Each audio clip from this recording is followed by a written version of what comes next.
Hey, what's going on, everybody? Welcome back to the Chasing Dreams podcast with Charlie and Justin. We are on episode 112 on a frigid Saturday morning. Yeah, man. I was driving to the gym. I don't know what yours said. Mine was 7 degrees and 5 degrees. It was oscillating between the two. So it was like 8, 7, 6. I pulled in the gym, it was 5. When you pulled in, it was like 7. And I was like, okay, I'm not even getting out of the truck. Yeah, it was awful. So I started my car before getting into it this morning, before leaving from the house, and it was ineffective, for lack of a better term. Ineffective at best. Since I've been driving my work truck every day, my personal truck, which I drove today, hasn't been driven in a week.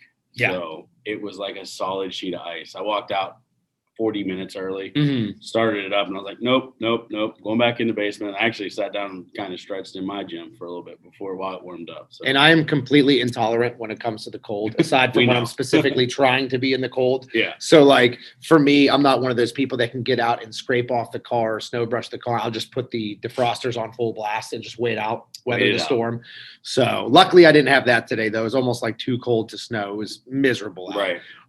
So real quick, last week you and I talked about New Year's resolutions. Yes. And one of the goals that I had it was podcast specific, was I said that I wanted to get 10 guests on over the course of the year. Absolutely. So that gives us a little bit of leeway. That's less than 1 per month, which is certainly doable. Yeah. And I obviously would like to have more than that, but I thought that that's like an attainable, concrete number that you and I, with our busy schedules and everybody else's schedules, I'm certain that we could fit that in. Yeah. So go ahead. And it was a large enough low number, because if you look in the past, we haven't ever had 10 in a year. Yeah. So sure. So I thought that was a little bit, I don't want to say ambitious, but high enough where it was considered a goal that we would have to work towards, but also attainable enough. Yeah. And lo and behold, here we are. So we're going to welcome onto our show for the first time, Dr. Edwin Adams. So hello, Doc. How are you today? What is up, fellas? This must be a podcast about extremes, because there is no ice out my window, and it's going to be a balmy 70 degrees in the deep south today. Nice. Yeah, and you're in Louisiana, correct? Where at exactly? Louisiana, that is correct. So I live in North Louisiana, but we had the opportunity to babysit our grandson for the first time this weekend. So we hauled tail down to Baton Rouge, Louisiana to take care of a precious angel while the new parents go have a night away. There you go. That's awesome. I am the new parents, not your new parents. Cool. Congratulations. It is a life-changing experience on both ends of the spectrum, from parent to grandparent. I'll say that. Yeah, it's been real fun.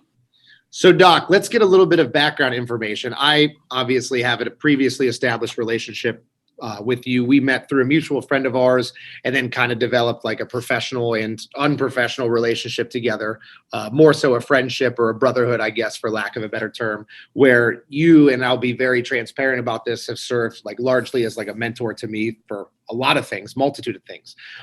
So I know you really well, but a lot of people, I'm sure, have probably never heard of you. So give us kind of the Reader's Digest version of who Dr. Ed is, what he does now, and kind of how you and I have a little bit of overlap with some of like the things that we do.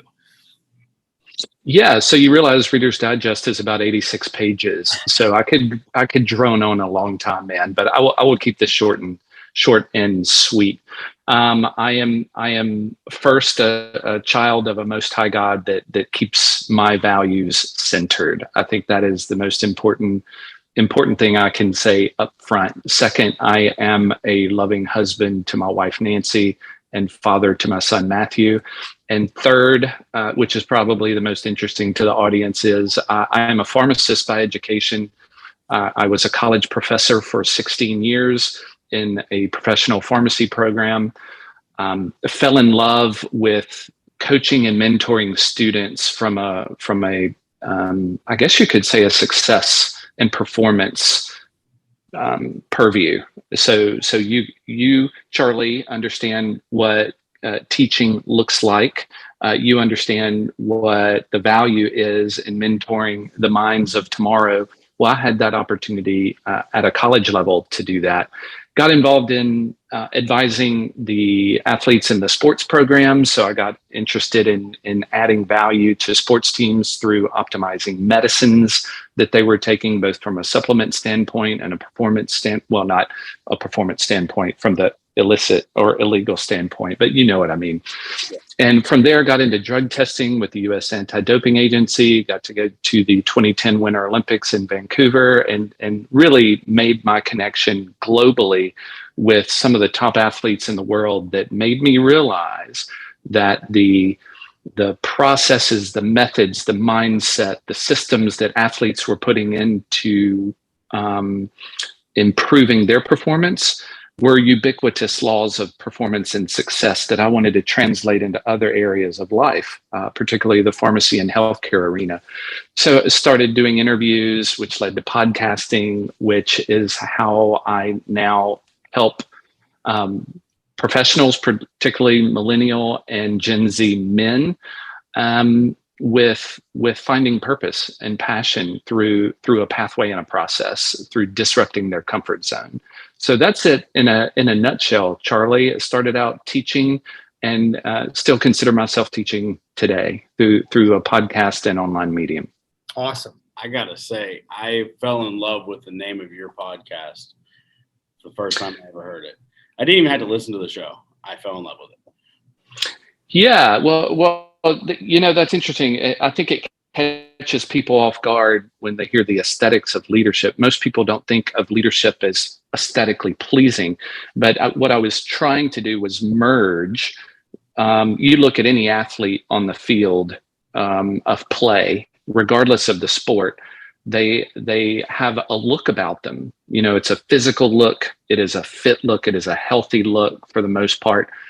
And that also is reflective of something deeper, and that's a mindset and a values and a belief system that also has a look, right? So I was trying to merge the outside with what is more important, which is the outside is the reflection of the inside. So the aesthetics of leadership is the nature and appreciation of transformations, particularly in leadership. And you look at anything in this world, gentlemen, everything rises and falls on leadership. That's one of John Maxwell's highest quotes that he's ever said. And I'm a firm believer of that. So if you're trying to transform your body, your mind, your soul, that is leadership. So I want to know through my podcast interviews how people did that, because I think a lot of people are interested in the how and the what, so that they can tap their why inside. And that's what most people are looking is, help me, Ed, and Charlie and Justin, close that gap between where you are and where you want to be. And I think that there's actually a lot of good things that you said there that I find overlap between what Justin and I have tried to do with our podcast. First and foremost is we very regularly use fitness analogies, and kind of we've spoken on this several times about how the gym is kind of a microcosm of life. You kind of took the athlete route, whereas ours is very, very similar with the gym, that the lessons you learn, the dedication that it takes, everything that you need to do to set yourself up for success with like physique improvement or strength progression or athletic performance or whatever is really like analogous to everything that you would need to do in business, or everything you need to do in a relationship, or everything you need to do with your family or whatever. So we kind of use gym analogies all the time. And I think that for me personally, part of me, that's the fifth grade teacher coming out, where you speak in analogies and metaphors a lot to get kids to better conceptualize things. And I think that that's definitely something that we have commonality with for sure. Oh, clear. I can't tell you how many times a day in a coaching scenario that I use a gym metaphor, because people get it. People understand that. And it's a very helpful metaphor, particularly with the people that we deal with. The gym is a tool that people can use to transform their bodies, but more so, it's also an environment where people can transform their minds and their beliefs. So it works in business, it works in healthcare and fitness, it works everywhere. So it's a great analogy. I'm not going to give it up. Now, there's something that you also said that, again, I knew prefacing this whole episode, but I'd like you to expound upon a little bit. You have a very unique paradigm that you've been focused on, and some of your and I's back and forth in a private manner when we've done like mentor to follower type of discussions, where you've asked me specific instances in my life based on my age and where I'm at. And one of the questions you asked me was, you said, what are the three biggest issues that a male my age, so someone, I think at the time I was 31 because I just turned 32 somewhat recently. What is the biggest issue or the three biggest issues that someone in my position is facing? And I went through those.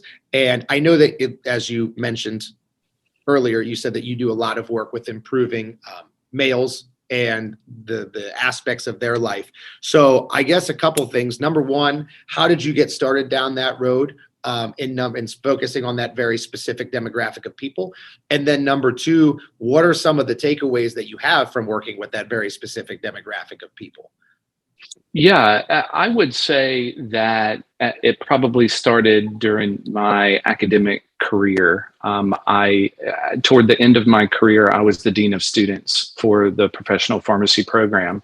And in my office, there was a female counselor. She was a certified counselor. And I think because there were two of us in the office, the guys always walked in my office and the girls always walked in Miss Caldwell's office. And I think from that perspective, well, and let me also add on to that, that was also the time frame when I was a father to a teenage son. So a lot of the issues that my college students were facing, I was really interested in them because I knew my son was, on that trajectory to get there too. So that was kind of like my training and mentorship in dealing with those problems were going to help me in the coming years, help my son through those same issues. So I think I kind of cued into that and selfishly wanted to use that and translate that into being a better dad more than anything. So I took that role very personally, and it was really important to me to be these young men's dad away from home. Not that I could replace their dad, but I could at least mentor them and offer them what they needed in this moment. And that I think was transformative to me in starting on this process, because I saw a lot of suffering, Charlie, a lot of suffering, because I think, let me use the professional pharmacy world as kind of the model to help understand that. When pharmacy first started, it was primarily a men's profession. And over the years, it's now transitioned and it's primarily a female profession. So in the professional pharmacy program, there were almost 80% of the students were female and 20% were male. So there was this, sometimes this struggle with masculinity and what is my role? What is my role going to be as a man in this profession?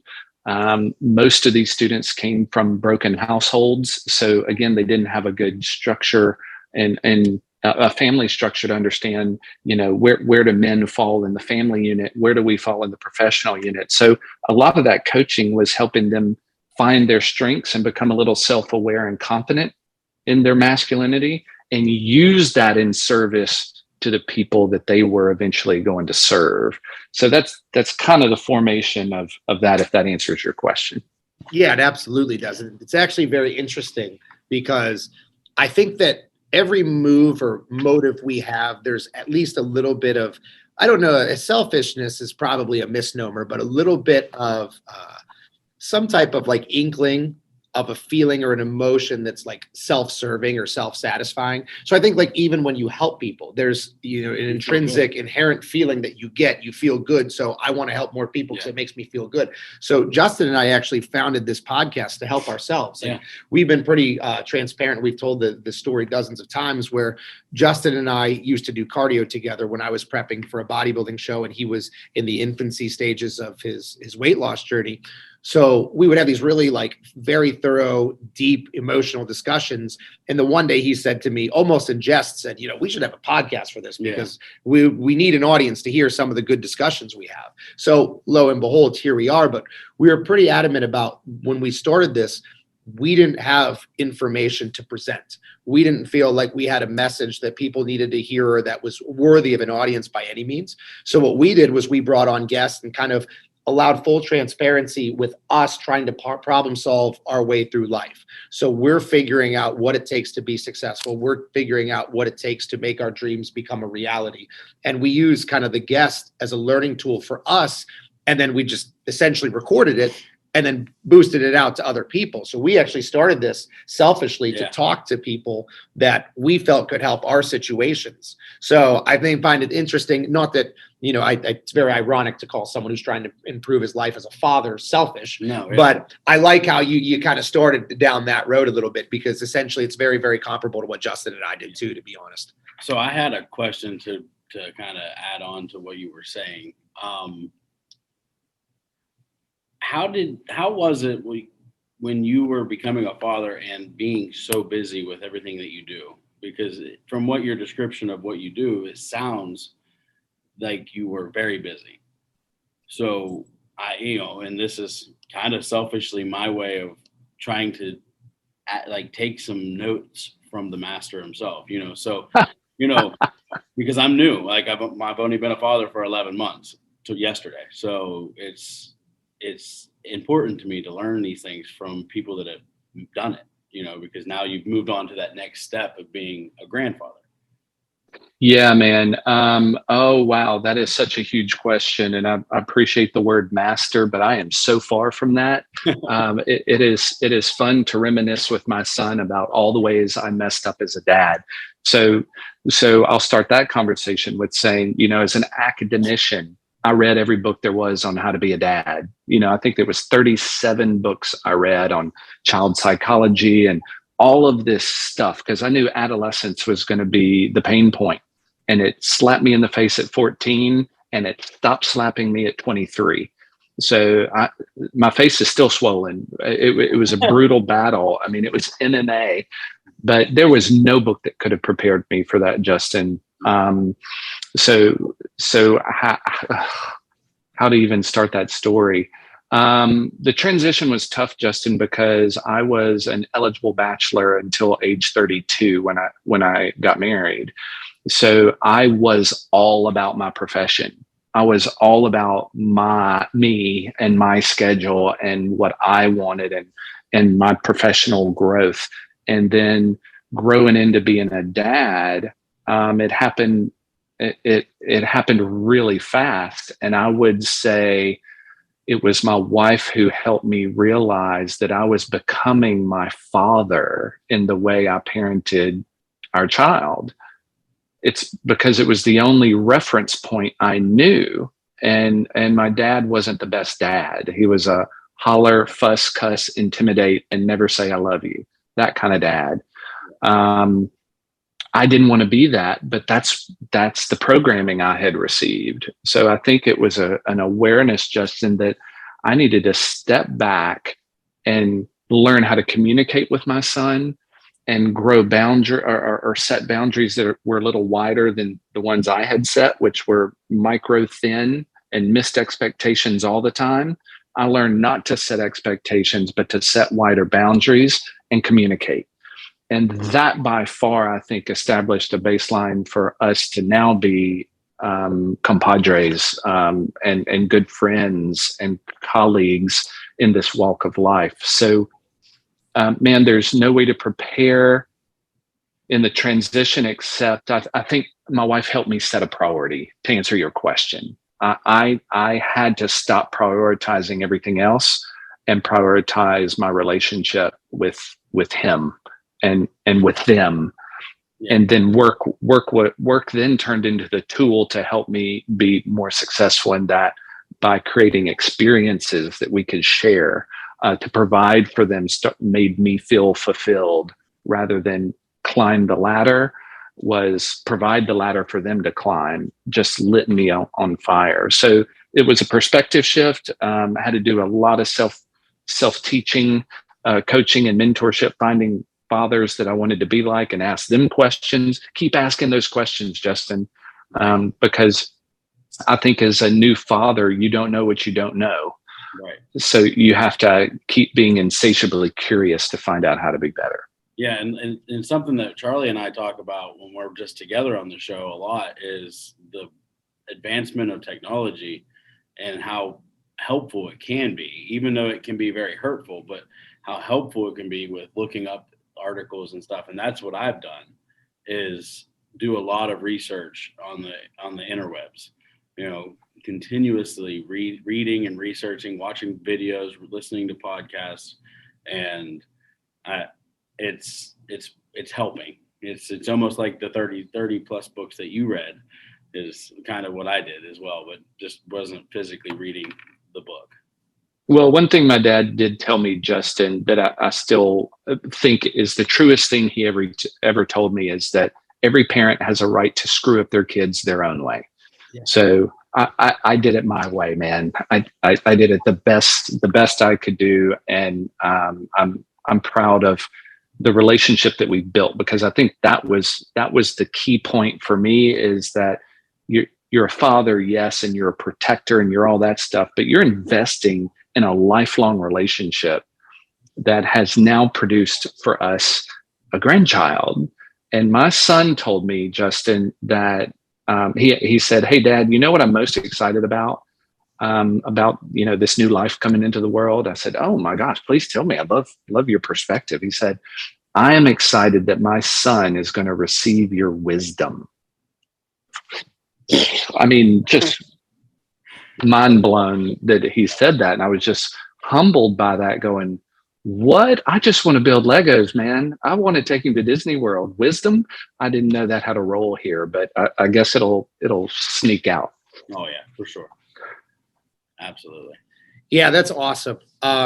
In terms of like you having the experience, it made me think of a story. When I was student teaching, I had to do 2 student teaching placements. And one of the student teaching placements that I was in a 7th grade science classroom. And we had, I believe it was 5 or 6 periods a day. And it was the same lesson 5 or 6 times consecutively. So it was a couple times, and then we'd have lunch, and then had to finish with several other times. So as I'm going through the lesson, again, it was the exact same content, the exact same level of kids per se. So the rooms weren't differentiated at all by, they weren't like separated by ability levels or whatever. It's just literally the exact same content presented the exact same way, repetitively 6 consecutive times throughout the day. And every lesson would get a little bit better than the previous one, because you would take away good things that you wanted. Okay, this worked in my first class. This didn't work, or my pace was too slow, but my presentation was good, blah, blah, blah, whatever. Then when you go to the second one, it's like every time you do it, there's a little bit of fine tuning that adjusts. And I feel like when you talked about your relationship with your father and some of like his habits, it's kind of reminds me of like what you in essence are doing with your own son. And then ultimately what you're going to do with your grandchild is you take away the good that you saw and say, I want to do this like my dad did, but I also don't want to do this like my dad did, because it's very, very easy for all of us to look at our parents and say certain traits or behaviors or mannerisms or something that we thought are great takeaways, and then others that are like not so great takeaways. Right. And that just gives you a little bit more of mastery over your child, so on, or your ability to parent your child as you go further and further. So would it be sufficient to say that like parent, and again, I don't know, which is why I'm asking non-rhetorically, like looking for a genuine answer. Do you feel like parents get better at parenting as the child start to pop out? Or is like the first one more of like an experiment? Like, hey, this is the guinea pig. I got to figure out what to do with this one. Oh yeah. Yeah. So I was the second of 2 kids. And I would say when I came along as an oopsie baby, the lanes were much wider. I was a much wiser kid watching my brother get the butt whoopings, seeing him break all the rules. I learned quickly what to do and not to do in order to manipulate my parents into giving me what I wanted. Worked beautifully. So yeah, Charlie, the first one is a total experiment. The second one, you feel like you're in graduate school. You're like, we got this. This is just let him go. He's fine. We really overthought the first one. Yeah. As much as I thought I was pre-planned, I was like still that wreck, that nervous wreck, buying all the safety things when she was born, and it's like she can't even roll over yet. You don't need to put outlet covers on yet. But I had Oh, everything. absolutely you do, because you're going to forget to put them on later. Yeah, exactly. Now she's mobile, and she found one that's not. She didn't put nothing in it, but she found it. The only It's amazing that it is amazing to watch them grow and develop. And what I think I find most fascinating about being a father is that you are in control of the program that's being downloaded into their little brain. Yeah. And man, watching over the environment that they're in, which directly relates to the program, the operating system they're downloading. I think that's the most important role I played, was knowing who my child was with, what he was watching, what was he doing with this technology online, because the kids have access to everything now, and that's a threat. So I made it a point to be the firewall with him in the world, and I couldn't do it all the time. It's a different world, and there are threats that you can't protect your child from, but there are values that you can program your child with to help them judge the information that they're trying to download. So it is a hard job, gentlemen. It is the hardest, most rewarding, most incredible role I've ever played in my life is being a dad. And it continues to evolve. And now into being the grandparent, I feel less responsible for all the rule setting and boundary setting. And I get to explore love that doesn't plateau. And that kind of stuff, and see what I can help program in that young little mind. So is it fair to say that it's all the lessons that you learned as being a father and all the downloading that you did for your son, is a lot of stuff transfers over to what you do with these younger men today that are no relation, but that's you're mentoring to guys like Charlie and hopefully myself, moving forward. So that kind of thing. Absolutely. I will say that the love that a dad has for their child is probably the biggest thing that I give in mentoring and coaching young men is love. I think that has to be the foundation of what you do, because love never fails. So having experienced the ultimate love of fatherhood, I think I am more than empowered to help other young men that I don't have that direct line with.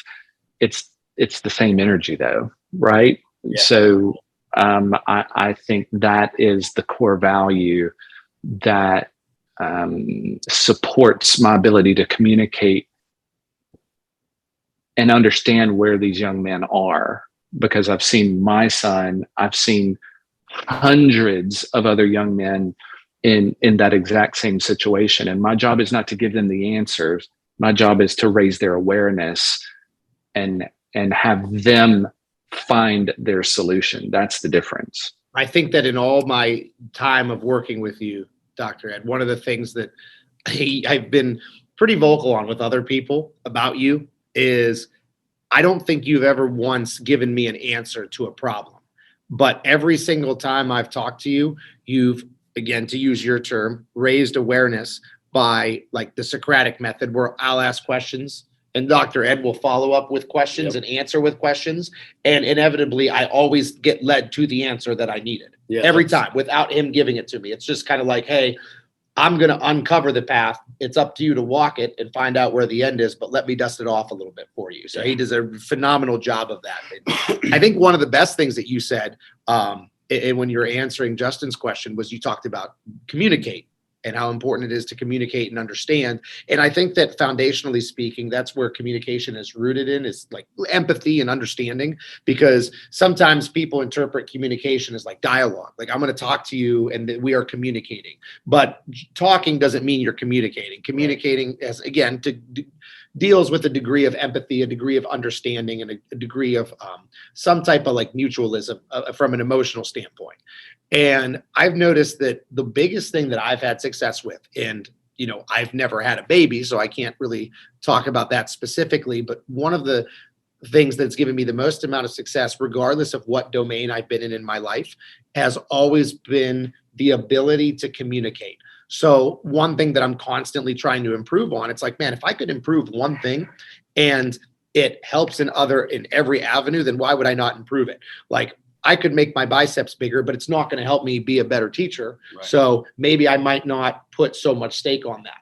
Or, I could get a nice little setup with some good microphones for the podcast, but that's not going to help me in the gym at all. But if I have something that's so important, like my ability to communicate clearly and express my standards and my expectations, and be able to have a little bit of an understanding of the people that I'm working with and be an active listener to them, if I can improve my communication skills and it's going to help everything, then that should be something that I focus on. So I guess one question I'll ask is, when you talk about someone who has poor communication skills, or it's not up to the level that they would want it to be, like for me, I'm constantly trying to improve it. How do you go about creating better communication skills? Or is there some type of like inherent genetic code that's you're at a predisposition to be a better communicator than someone else? Is it something that is maybe a little bit nurture versus nature? Maybe the family structure allows you to be a better communicator. Like, how do you go about instilling some semblance of communication skills in someone who feels like they don't have any? Ooh, that's another big question, Charlie. For me, John Maxwell helped me see this. He told me once, and he wrote a book about it. He said, Ed, everyone communicates. I mean, Charlie, Justin, y'all can communicate by your nonverbals, how your chest is, how your head is tilted, how your eyebrows are furrowed, how you cock your head when somebody asks a question. I mean, we're communicating all the time. What we're not doing is connecting. And I think, Charlie, to use me and you as an example, we connected after the first conversation, I would say, or during that first conversation. There was a spirit about you. There was I think we both showed up with the intent to connect. So it was an intention-based conversation that allowed us to connect. So everyone communicates, few people connect. And I think when I am going to invest my time in having a conversation with someone, I enter it with the intention to connect with them. And that is my responsibility then, to ask the questions, to find a place that we can align so that we then bring down barriers, words start flowing back and forth more freely, and we can express authentically who we are to each other. And I think we did that on the first conversation, and then quickly jumped into really good, authentic bromance conversations very soon afterwards that allowed a friendship and a brotherhood to develop, really, really well. So that's the core, Charlie. It has to be an intent to connect first. Otherwise, you're just given a presentation. And, I can give you all the P's and Q's on PowerPoint presentations and how to speak and transfer information, but that's not what we're talking here. I think the biggest thing, and this, again, to make another analogy that we so often do and we talked about previously, was I see this all the time, because every one of my roles that I have in this earth from a professional standpoint is all about, I have the tools to make you better. It's up to you to use the tools, though. So kind of like the old cliche, you can lead the horse to water, but you can't make it drink. So, it's the same way with the students. I can go in with the intention to communicate, or like you said, the intention to connect, to genuinely connect at a level with them. Do you feel like it has to be reciprocated from both parties? Or do you think if someone goes in with a firm and a strong enough intention to connect, that they could almost persuade, whether by body language or just universal energy or whatever? Do you think that there's a way that, like, if, like, let's say Justin and I meet for the first time and I really want to help him, and I feel like there's some things in my life that I could give him some advice, and which essentially is kind of what happened, although you approached me versus the other way around. But is if I have the desire to connect with him, but he doesn't necessarily want anything to do with me, is there the opportunity for me to kind of use that connection or that communication ability to kind of draw him in and persuade him?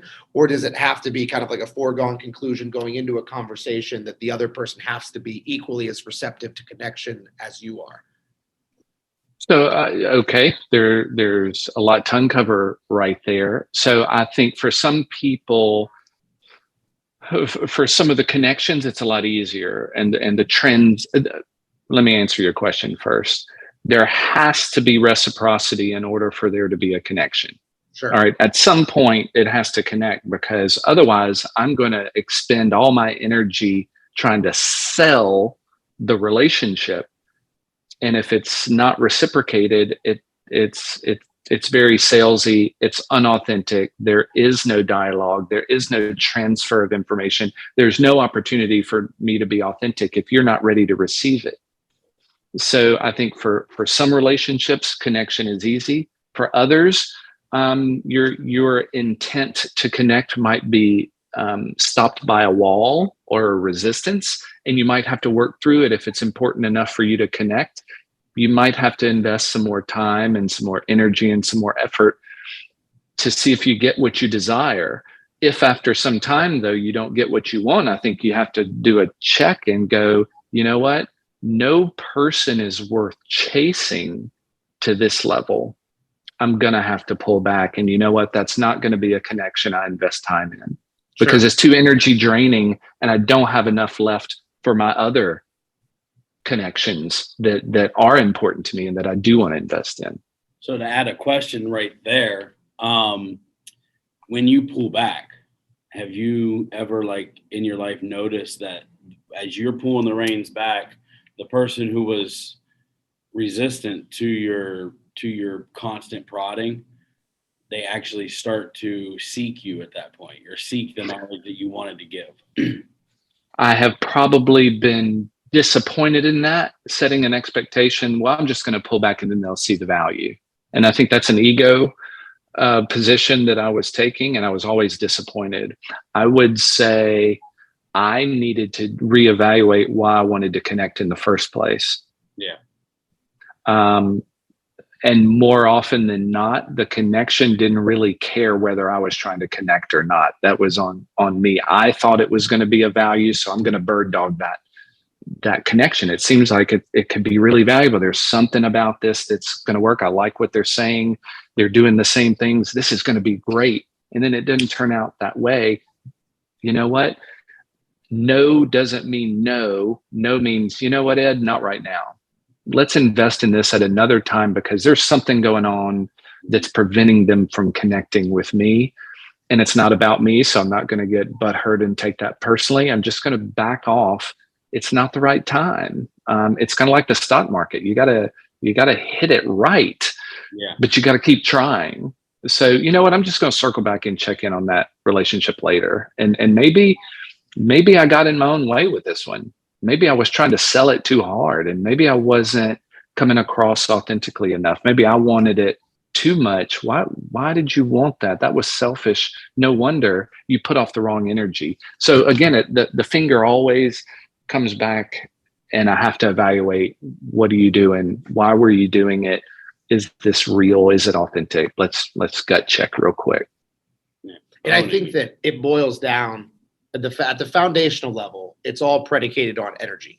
So like you referenced, I'm not going to continue to give energy to this person, because everybody's either, if you look at it from a foundational standpoint, everybody's either giving energy or they're taking energy. It's like there's no neutrality. It's almost like the analogy that I would use would be self-improvement. You're either getting better or you're getting worse. There's no stagnation or staying the same, because at the end of the day, you're getting older. Yeah. So time is constantly working against you. So even if you think you're staying the same, you're staying the same as, chronologically you're progressing. Yeah. So you're going backwards. Exactly. So it's kind of like that, where I feel like energy is either being given to you or taken from you. And one of the hard things that I've had to try to deal with is understanding what to do with people who are taking energy from me. So especially when I feel obligated, either morally, ethically, or even if I'm financially tied to someone, like someone who's paying for my services that is continuously draining energy from me. It's like, who do I have the discussion with? How do I approach it with them? Because you also have to be careful, because I've been on both sides of this. I've been very, very passive at times where I need to just kind of, let this soothe over. Let's see if I can form a relationship with this person who's taking all this energy and go about it the nice way. And then I've also tried firm, where firm has come across too belligerent and too aggressive. And then that hasn't worked either. And it's very hard to find that balance, but I need to do a better job personally of like, what are my communications like with people who are taking my energy? And the other thing you could do is, how do I, and I'm just throwing this out there rhetorically, Dr. Ed, these aren't questions posed specifically at you, just a general talking point amongst us three. Like, the best way to get out of a problem is not let a problem happen in the first place. So like what I used to do when I was bouncing at the nightclub, when I was the head of security, I would always work the front door, because I always thought that if I wanted to keep problems, or if I didn't want problems to be in the club, I would just keep them out of the club so I could pick and choose who comes in. And so I think it's kind of the same way that I can talk about all these people who are leeching energy from my life, the energy vampires, as I call them. But how do I avoid myself from not forming connections? That's the problem. Forming interactions with them in the first place. Can you tell just innately from meeting someone, like, hey, this person is going to drain my energy, they're exhausting, and I can tell. This is kind of one of the things that I always go back and forth on. I'd love to have the answer to that. Because I don't have it. It's an issue that I deal with as well. With me, when I started losing weight, everybody wants to help. Everybody wants to learn what worked, and I'm like, and I would always point them in the direction of where I got the knowledge, but they want me to do it. But then when I break down and start doing it, they don't want to do the work. So it's constantly fielding the same question from the same people, over and over and over again. But how do you fix it? I don't know. So what do you do, Dr. Edwin, if you have people in your life that are constantly taking energy from you, even perhaps people that are stuck in your life, like colleagues that you have no choice, that you have to be around? What the heck do you do with people that are just energy suckers? Yeah. So Justin, there's a term of affection that I call those people that want to know all the answers, but don't want to do the work. Those are ask holes. They ask all the questions over and over and over again, but don't do anything that you suggested that they do. If they want the shortcut, I just gave you the shortcut, but you didn't do it. You went and tried something else and it didn't work. And now you're coming back. I'm like, you're an asshole. So anyway, what do you do with the energy suckers? Charlie, Justin, I would say that regardless of the transfer of energy, the one thing that is never taken away from you is the power of choice. Yeah. You get to choose how, when, why, where you interact with someone. So if it's an energy sucker, it's my responsibility to put distance between me and the suck. Yep. I'm not going to be a victim to an energy sucker. I'm going to be exceptionally good at recognizing when the suck is happening and then go somewhere else, change environments, put distance between me and the suck. And you know what? If it becomes a problem where I cannot get the leech off, even with fire and salt, we're going to have a serious conversation, because again, that's my responsibility to let them know I'm going to put a significant barrier between me and the suck from now on. All right. We're kind of done. I've had with that. Sorry to interrupt you, Doc. And one of the problems that I've had with that is, it's going to sound like I'm putting myself on a pedestal, which I hopefully don't come across this way. But one of the things that I've had is like a deep-rooted conviction towards helping everybody. So if I got like a group training with athletes, I want to help all of them the same, and I want all of them to be successful. And I can tell you definitively that I want them to be successful just as much as they want it. I want it just as badly as they do. Well, when you have one of the group that's being hesitant or resistant to that and isn't giving quality effort or meeting expectations that you want, it seems like I allocate almost all of my energy towards that person because I don't want them to fail. I need you to pick up the slack and I need you to catch up. I'm going to drag you to the finish line. But then what happens is if you're allocating all those people, they become it's monopolizing all of your energy. And now I cannot allocate it towards the people that are deserving of it. So one of the things that I've done a better job as I've gotten older, especially in coaching, is, with football, and it's not as bad with my clients in the gym because the athletes are paying to be there and everybody that wants or that is there wants to be there for the most part. But when you have a football team, like as a former football coach, I got 50 kids on this sideline and maybe 25 of them are giving the effort to the expectation that I have set. And another 10 of them are giving effort, but it's kind of meh. And then the other 15 or so aren't giving anything. And I've learned over the years that one of the better strategies that I can use is I can't physically put a barrier or separation between the energy sucking, but what I can do is put a mental barrier between them and myself, and I just pretend that they don't exist. Not that I'm going to ever ignore anybody who's paying for services or I'm going to ignore athletes, but you're kind of left with a choice. Like, I'm going to focus on the ones that are going to use my energy the most. So if I can give my energy to 3 people, but only 2 of them are going to reciprocate that energy, then I'm going to focus almost entirely on those 2 and just kind of ostracize the other one and say, forget about it. And I've gotten better over the years at letting people who don't want to be successful, allowing them to find failure, because you can only drag so many people along to the finish line before you stop moving because you have so much extra weight on you. And I've been in that position before. So it's definitely. And that's also your responsibility to communicate that to that bell curve of people that you just talked about. They're going to be those on the outlier who are not interested in Charlie's energy, what Charlie has to say, or what Charlie's mentorship and leadership can do for them. But then you have the rest of the curve that is, but you know what? You speak to them all with the same level of expectation and intent to connect.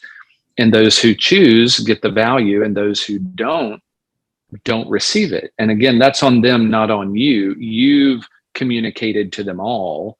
And then the natural connection that you have with those who want to receive it, I think is where the fruits are found. So again, that's their responsibility to connect with you. You're open to any and all of them, and you communicate it equally and fairly.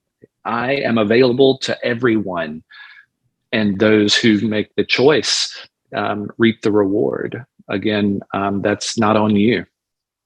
Yeah.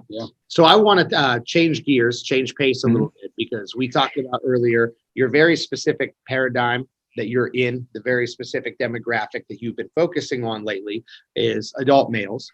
And Justin and I, being adult males, I feel like this could be a nice opportunity for he and I to both kind of, not in an energy sense, but leach some information and selfishly kind of gear this podcast towards helping us a lot, as well as some of our listeners. So what we're going to do, Dr. Ed, is we're going to go to a quick commercial break, and we'll talk more about that when we come back. As listeners of the Chasing Dreams podcast, we know that you demand the highest quality at all times. If you're interested in quality, look no further than Beast Mode Baking. Beast Mode Baking aims to bring the highest quality, creative, and of course delicious baked goods to your home with nationwide shipping. All orders need to be pre-ordered to ensure they're packed fresh and shipped out to you as soon as possible. Beast Mode Baking offers a flat rate of $15 for shipping due to the size and weight of the cookies and doughs. So if you're interested in Beast Mode Baking, please contact CEO Shannon Knorr. That's at SKNORR13 on Instagram, and order your delicious baked goods today, because every time you support them, you're supporting the podcast as well. And we are back from our commercial break. Okay, so Doc, prior to the break, Justin and I were politely requesting, in a selfish manner, for you to divulge some of the information about adult males that you've learned over the years, having kind of like a highly specified target audience. And I remember, again, we mentioned it earlier in the podcast, how you asked me what the 3 biggest problems that I encountered in my life were. So open-ended question, I guess. We'll start with this. What are some of, and you can name as many as you want, but what are the the consistencies that you see amongst adult males in areas of their life that they struggle in, whether they know it or not, or if it's like certain areas that people continuously are telling you, Doc, I need to improve this thing in my life. What are the commonalities that you think a lot of us are suffering from that we don't maybe even recognize that all the other people that are our age or around our age group are suffering from as well? Yeah, gosh, it feels so cliche to say this, but the number one problem I hear from all the clientele is around identity. And it is here's where men are messing that up. So there are three aspects to a male's existence. There is the vision that the guy wants for himself, and that's a future tense, if you will. There are emotions attached to past experiences. That's a pretense, right? So we've got the future and we've got the past. The past is what's creating all the suffering, because that's where the emotion is tied. And where men are failing is taking action in the present. So they're stuck in the past, feeling the past, thinking with that limited past experience that that's the way the rest of their life is going to be. So the context is set, and that then shapes their vision. And because of the pain and suffering that they feel from an identity standpoint, the vision that they create is very limited and self-defeating. Yeah. It is unattainable. It is because of their past experiences. So I think that's number one, is identity. Because of that, they have a number two problem, and that is creating a plan of growth to do something different, in creating the identity and the man that they want to become.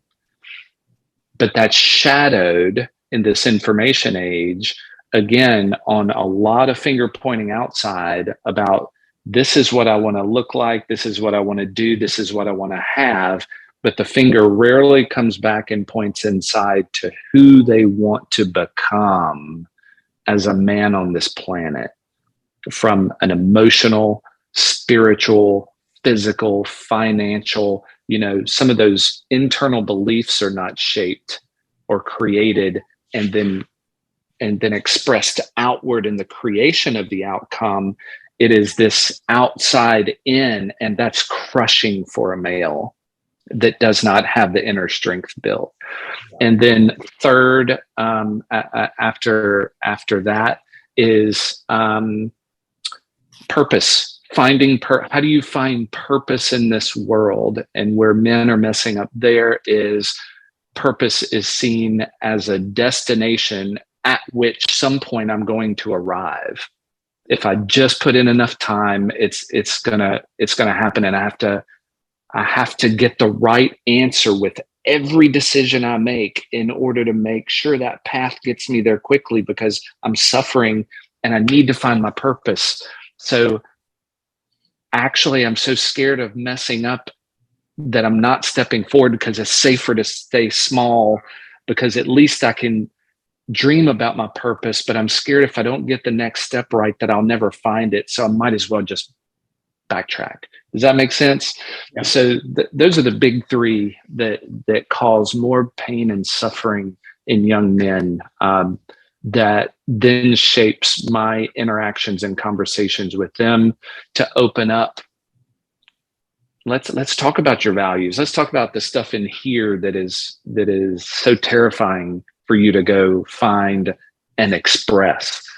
And that takes weeks and months to build trust to get there to those core issues. Yeah. So, and I've kind of been through that myself. I remember that, and you and I may have spoken about this on your podcast, Dr. Ed. One of the things that I encountered when I was in college was lack of identity now, because being a former athlete, that was something that I put so much stake in, because your whole livelihood was athletics. And that's kind of what you identified as in high school is, this is what I do. This is the sports I play. I dedicate most of my time to this. This is just my identity.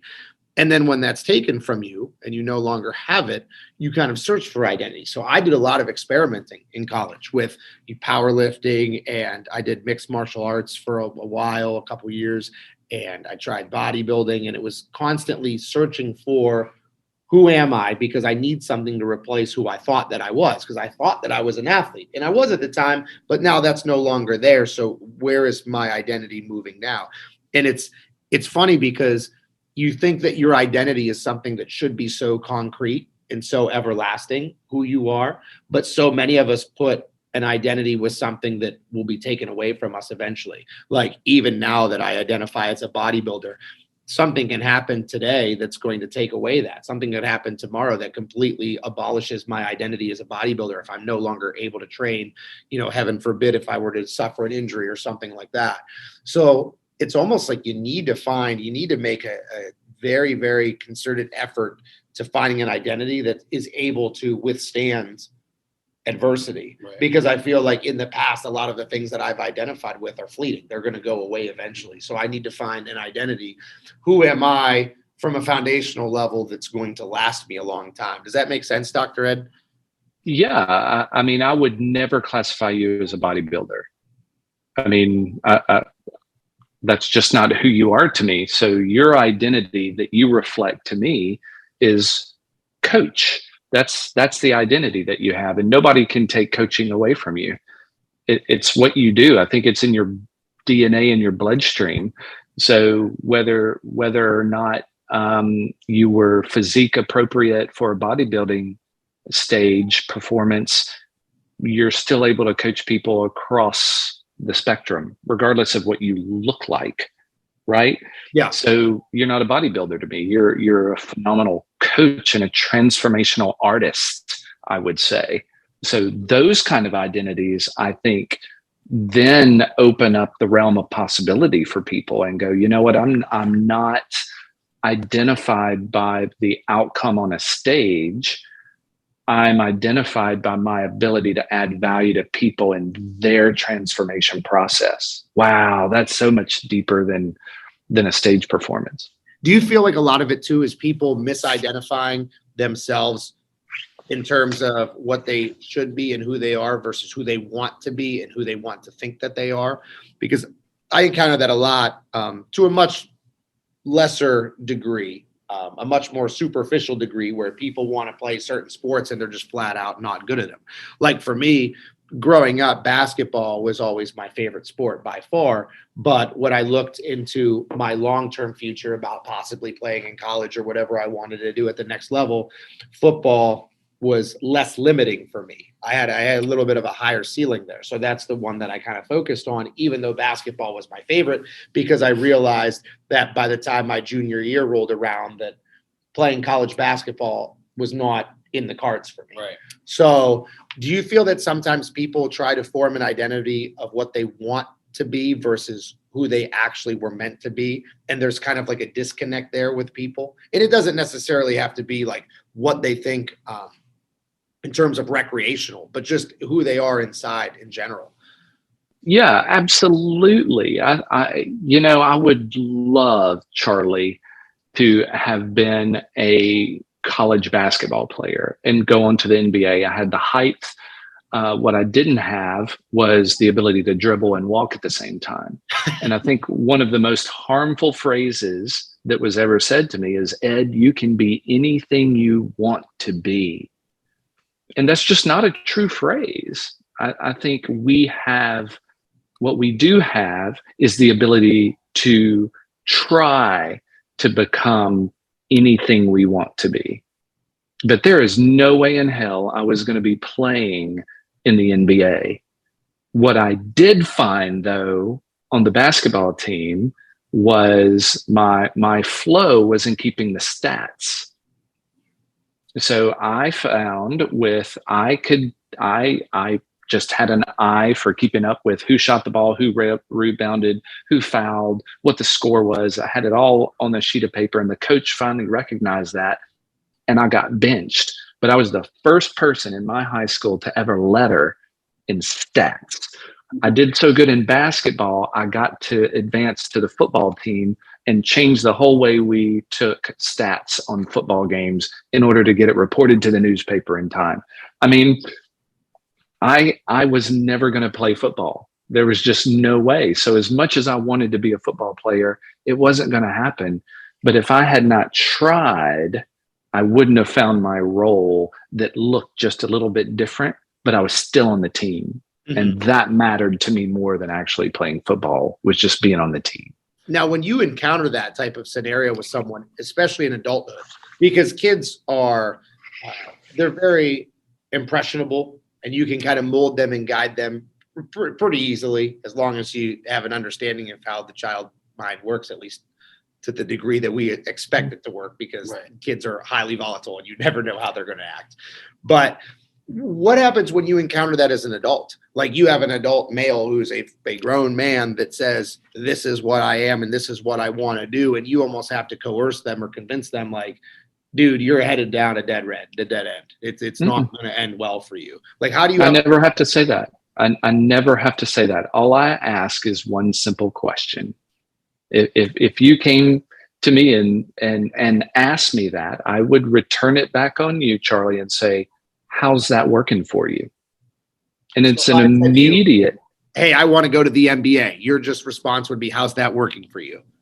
Yeah. And then the conversation takes a drastically different turn, because I'm not going to be able to convince you or transform your thinking about the NBA. Only you're going to be able to do that. So when you then come back to me and answering that question and go, well, it sucks right now, I'm struggling with dribbling the ball and walking at the same time. Like, okay, well, let's talk about that. How does that make you feel? Well, it makes me frustrated as all get out. I just don't understand it. I'm doing everything I can. Well, great. Tell me about what you're doing. I want to know more about how you're learning to dribble and walk at the same time. Well, once a month, I go to this course online and I learn about dribbling. Like, oh, great. So you know in your mind how to dribble, but what I haven't heard is how you're actually dribbling the ball outside today. How many times do you go outside and dribble the basketball, Charlie? Once or twice a month. Oh, okay. How's that working for you? You see, I'm not giving them the answer. They're eventually going to go, oh my God, I am not going outside and dribbling the basketball. Yeah. Duh, I need to go do that. Great. Let's talk next week about how many times you dribbled the basketball this week. Oh, great. Okay. I'm going to go do it right now. Simple conversation. I know I just made that, but that's the context of a coaching situation. My coaching conversations are usually 25 minutes or less. Mm-hmm. And it's usually that question, how's that working for you? Boom, boom, boom, boom. Okay, self-awareness just went up. They realize where the dysfunction is. Now they're ready to go take action the way they wanted to go take action, not me telling them to go take a 12-step basketball dribbling course. Yeah, very cool. So let's, one of the things that we do, Dr. Ed, at the end of every podcast is we give our listeners the same series of questions. It's kind of one question branched into a couple others. So I'll have Justin read the questions for you all at once, and then we'll circle back to the first one and kind of go through them one at a time. But we always try to come full circle with things, especially with the name, the Chasing Dreams podcast. We've always tried to stay true to our roots and why we started, and kind of make our conversations with people always kind of return back to that foundation of chasing our dreams and trying to find success in the areas we want to find success in. So Justin's going to read for you a couple questions just first, and then we'll circle back to the first one and then re-answer it as we go. Yeah. So what does the phrase chasing dreams mean to you? Do you feel as though you've chased your dreams thus far? And how do you continue to chase your dreams and help others do the same? So let's take them one at a time, Doc. What does the phrase chasing dreams mean to you? Chasing dreams to me is that you have an understanding of your past and what has helped you be the person you are today, so that you have the vision of exactly what you want in order to put the intentions into play today to step forward in that direction. that's very interesting because very rarely, and I don't think if ever for me personally, have I ever thought about chasing dreams, doing anything with the past. Right. In fact, it's usually the exact opposite where I'm going to ignore the past. I'm focused on getting there. I don't have to worry about it. So it's very interesting and kind of almost like an epiphany moment for me to hear someone integrate the past into that. Don't want to sound like an echo chamber, but I was thinking the same thing. Yeah, it's very, very interesting. So well, great. I'm glad I just disrupted your comfort zone. That is my specialty. Thank you. So the second part, do you feel that you've chased your dreams thus far? So when you look at yourself from a professional standpoint, a relationship standpoint, or whatever, like has Dr. Edwin chased the dreams that he feels he should be chasing? Yes, I would say my self-awareness turned on in 1990 when I entered the professional pharmacy program as a student. And I realized in that moment, I was the creator of my future. And ever since that moment, I have become more and more self-aware, committed, appreciative of my past and where I've come from, and had my eye on a future prize and took responsibility for my present in making that happen. So heck yeah, I've been chasing my dream since 1990. And I hope that you don't look at this as a shot at your age by any means. This is nothing but me emphasizing how much you know and how valuable of a resource you are for people, because you have been chasing your dreams in a professional world and in a very deeply rooted spiritual sense, literally as long as Justin and I have been alive. So if there's anyone who's questioning your credentials, please, by all means, seek out Dr. Edwin. And then the last part of our kind of multi-step series here is, how do you continue to chase your dreams and help other people do the same? I know I could answer that question for him because I know it always helped me. But in your estimation, how do you continue to chase and help other people go along with that as well? Yeah, I think we covered that earlier in the podcast, honestly, and it's in connecting with others. I find such value in understanding, hearing, and learning from other people's chase, their story, that makes me realize we all have a story and all we want to do is share it with someone else. We aren't meant to live in this world as singular individuals on a journey alone, that everybody has a great story. And if I'm chasing my dream, I know everyone I come in contact with either has the ability to chase a dream or is in the process of chasing a dream. And I need to give them grace, appreciation, love, and hold them up as they fall and stumble on that journey, because I know I'm falling and stumbling as well. So that's my goal. I want to know people's stories. I want to give them grace and support them on the journey. Awesome. So, that said, you obviously have an uncanny ability of helping other people chase their dreams. So I think that would be a good place for us, before we close up shop, to do a little self-promotion. So if people want to seek out your mentorship and seek out your assistance in the different programs that you offer and just hear your content, like your Aesthetics of Leadership podcast, which I was formerly a guest on, so you should check out twice. Matter of fact, you should check out those episodes. Where can people find you if they want to connect with you? Not just communicate, but connect. Great. So I think that the best way to connect with me is to listen to the podcast and hear the questions that I ask. And if you want to connect on that kind of level, there's a way to communicate with me on the website. You can hop right in my appointment book, and all I want to do is just connect and understand how I can add value to you. Disruptcomfort.com is the other location. That's kind of the hub of everything I do. Again, I think it all starts in our brain. So I spend a lot of time coaching people through brain health, because that's the one muscle that we take the least care of.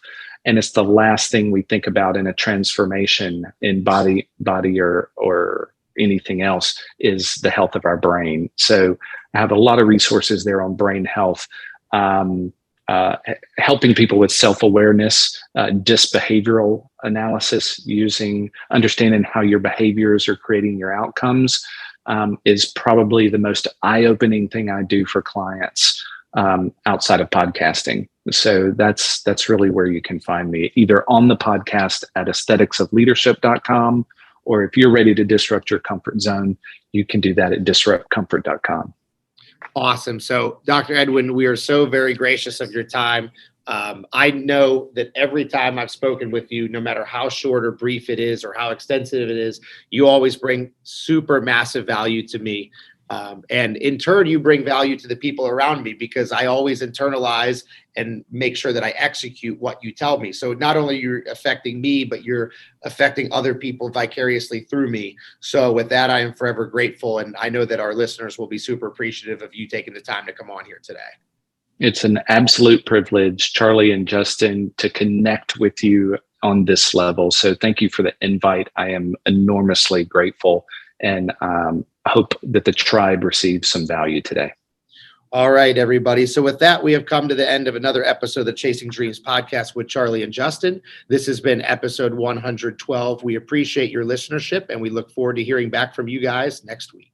Unbreakable, unstoppable, I push to the